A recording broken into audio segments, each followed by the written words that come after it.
So before we move on, one last thing I wanted to do is I want you to become familiar with, well, what are some common polar solvents? What are some common non-polar solvents? And so we're going to write a few. The first one, I bet you could guess, common polar solvents, water. Okay, water is maybe the most common polar solvent. But another type of polar solvent that are common are acids. Okay, there's a few we could list. Acetic acid, hydrochloric acid, hydrofluoric acid, oops, forgot the hydrogen. All of these are polar solvents. And then another category, alcohols, okay, are polar solvents. Okay, some examples: methanol, which is CH3OH. We just drew that earlier. Ethanol.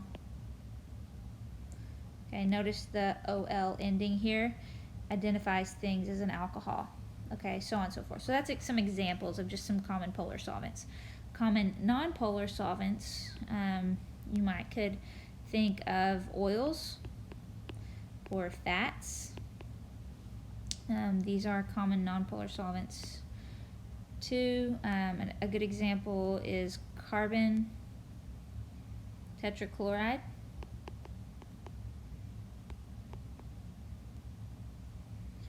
So that is going to be CCl4. That is a very popular non-polar solvent. And lastly, we drew this molecule earlier, CH2Cl2, methylene chloride.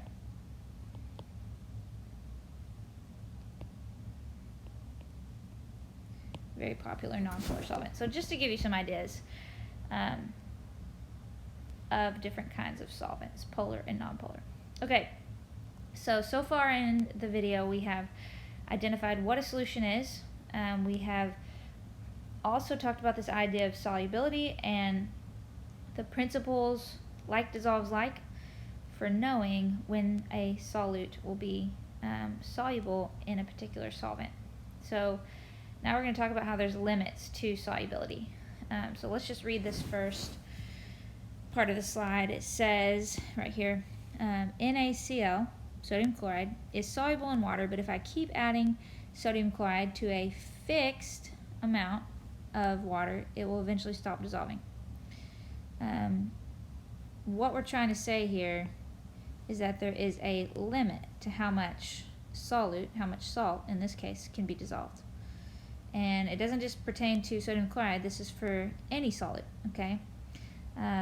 Next point down, the maximum amount of a solute that can be dissolved in a solvent is called its solubility. So you need to definitely know this phrase, solubility, what it means. And you need to know that there are units for solubility in gram per 100 milliliter, okay?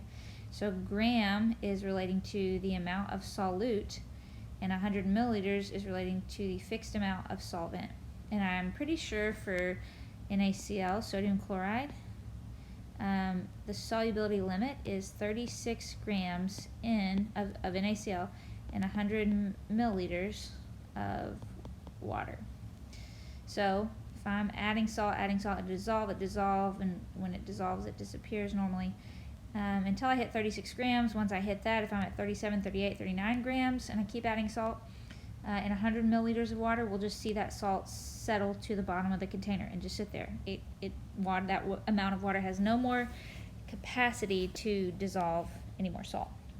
The last point here, once the max amount of solute is dissolved in a given solvent, the solution is said to be saturated. Okay, so another kind of vocabulary word to know there. A really good example of a saturated solution that you're actually very familiar with is honey. So if anybody's ever had a container of honey in your pantry or in your kitchen, over time, if it's left for quite a while, you might notice it starts to crystallize.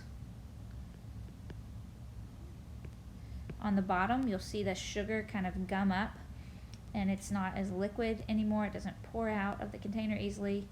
That's because honey is a super saturated solution. There's more sugar in there than can actually really stay dissolved over a long period of time. And then before we move on to the next slide here, I want to draw your attention to this figure at the bottom. What we have in the purple and green is a salt crystal.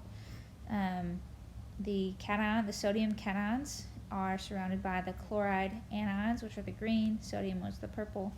And what you notice is these water molecules, the red and white spheres, are bumping into this salt crystal and they're interacting with it. There's intermolecular forces at play here, and when you have enough intermolecular forces occurring between a water molecule and an ion from sodium chloride, then these particles will float away with the water. Okay, here is a sodium cation. It's now been dissolved, and here is a chloride anion that has now been dissolved. We know the salt crystal is visible to us. We can see salt crystals, but when they are dissolved, this is invisible. Okay, that's why when something dissolves, it looks like it's disappearing, because these ions are too small for us to see. All right, so that's a little bit on solubility limits. Before we go any further, let's pause and think about this question here on this next slide. Is the dissolution or the dissolving of a solute into a solvent a physical or chemical change? If you remember the 4 signs of a chemical change, something dissolving and something else is not. So the dilution of a solute into a solvent is a physical change, not chemical. So keep that in mind as well. We are now going to talk about the fact that you can manipulate solubility. We can increase or decrease the solubility of a substance. So despite the fact that solubility has limits in grams of solute per 100 ml solvent, we can change solubility with temperature. So I'm going to read these 2 statements and then we're going to look at some graphs here.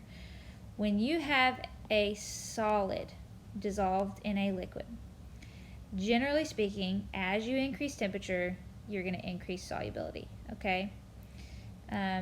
You could think about this with, say, sugar molecules in tea. Okay, if you have unsweet tea and you decide to add sugar, those sugar molecules are going to dissolve more readily in hot tea than they are in cold tea, iced tea.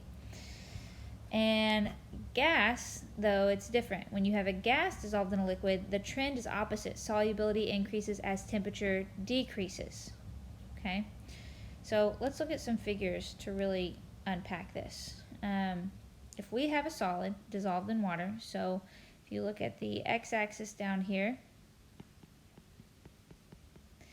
the temperature is reported in degrees Celsius, and then the y-axis, we have the solubility of these substances, these solids, in water. Okay, and notice, for the most part, we have a few outliers, but for the most part, glucose, potassium bromide, copper sulfate, all these lines go up, which means as you are increasing in temperature, as it's becoming hotter and hotter, the solubility is going up. More sugar, more glucose is dissolving. More potassium bromide is dissolving. Okay, so the example I alluded to earlier, for like sugar in tea, for example, sugar dissolves better in hot tea than in cold tea.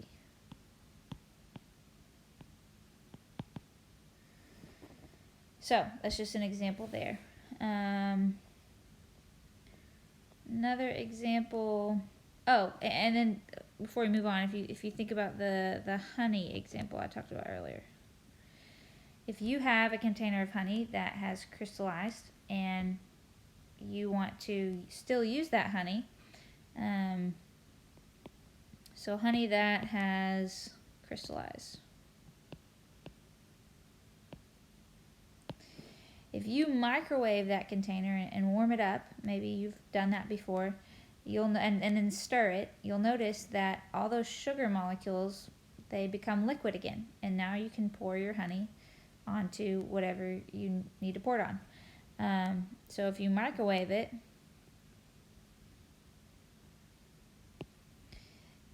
increases the temperature, and those sugar molecules redissolve. Oops.